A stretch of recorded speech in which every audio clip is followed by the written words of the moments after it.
The military promises you transformation. It guarantees purpose. But there are unseen traps, systemic errors you commit against yourself long before you take the oath. This isn't about failing a physical test. It's about failing your own foundation. I saw good people wash out, not because they lacked heart, but because they made 5 critical mistakes, psychological errors, that the training will ruthlessly expose.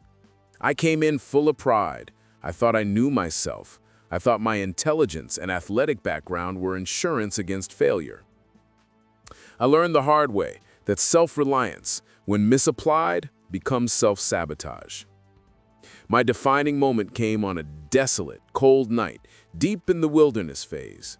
We were lost, and it was my fault. My map reading was flawless, but I had ignored the most basic warning signs, the silent betrayals of my own deer. I carried an old, battered compass. When I finally needed it, its needle spun wildly, uselessly, a symbol of my misplaced trust in my own preparation. The realization hit me. I was not failing the mission. I was being undone by the mistakes I made before I even left home. If you want to survive, if you want to succeed, you must reverse engineer the failure and avoid these 5 mistakes. Mistake number 1 to avoid: assuming good enough is enough. The first grave error I watched countless people make was banking on good enough. They trained enough to pass, studied just enough to scrape by. When I looked at my broken compass that night, I realized my preparation was an act of arrogance. I had checked the compass once, assumed it was functional, and never verified its bearings against a known source.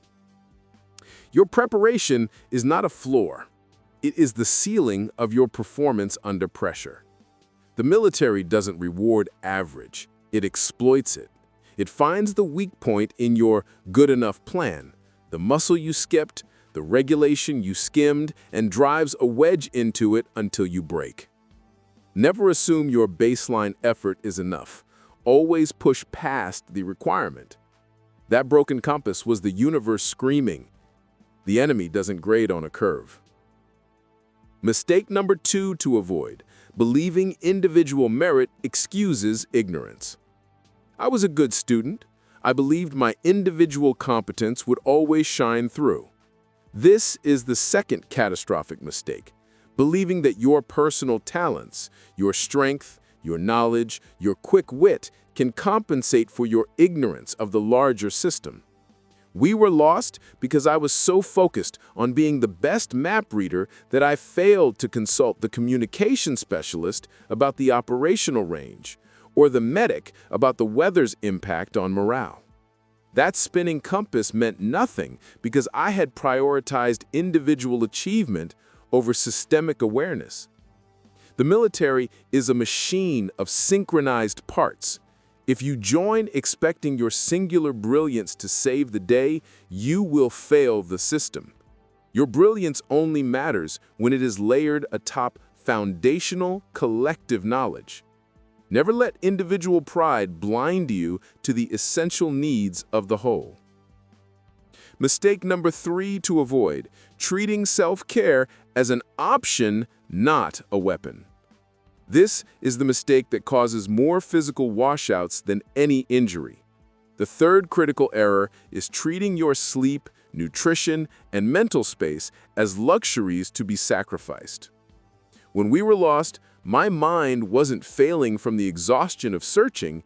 It was failing from the cumulative debt of weeks of minimal sleep and poor rationing I had self-imposed during preparation.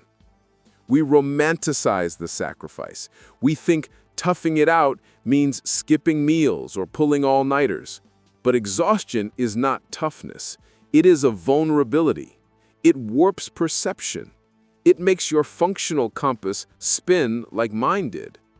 You need self-care, proper sleep, consistent fuel, not as a reward, but as the essential fuel for your cognitive and physical weapon systems.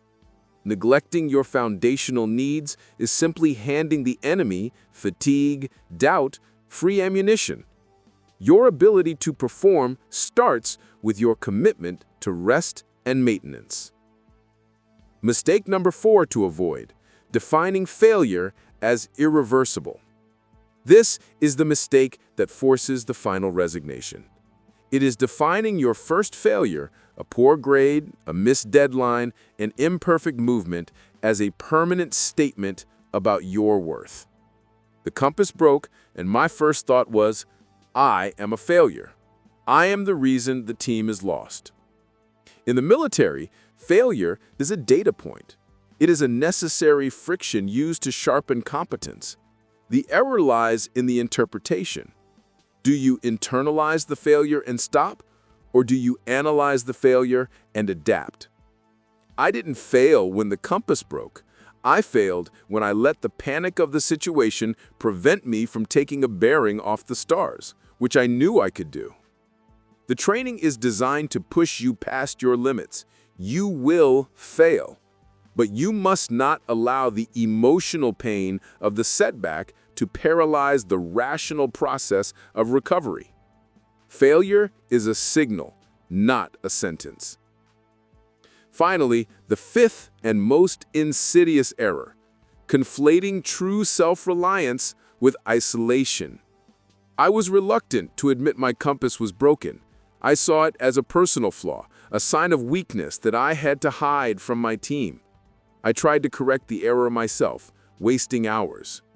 In an organization built on interdependence, isolation is the deadliest mistake. True self-reliance means knowing your limits and leveraging the competence of the person next to you. It means trusting the machine. I wasn't being weak by asking for the medic's GPS or the communication specialist's long-range vector. I was leveraging the system's strength. Your failure is only total when you refuse to engage the support mechanisms designed to catch you. The mission is always bigger than your pride. The sun finally rose, harsh and indifferent, but the new light brought clarity. We were found not because of my individual skills, but because a radio operator followed procedure and checked in when we were overdue. My broken compass now sits on my desk, a reminder of the 5 traps I nearly fell into. It reminds me that excellence is achieved by the consistent avoidance of known errors, not by flashes of brilliance. If you are going to join, you must inoculate yourself against these 5 psychological mistakes. Your preparation must be total. Your mindset must be collective. Your pride must be subservient to the mission. Do not be the person who breaks down because they assumed good enough was enough. Do not sabotage yourself by treating rest as optional. And never, ever confuse the need for teamwork with a lack of personal strength. Your success in the military and in life will be defined not by the heroic things you do, but by the stupid, basic mistakes you systematically refuse to commit. Make your preparation an act of respect, not arrogance. Avoid these mistakes, and you will not just survive, you will excel.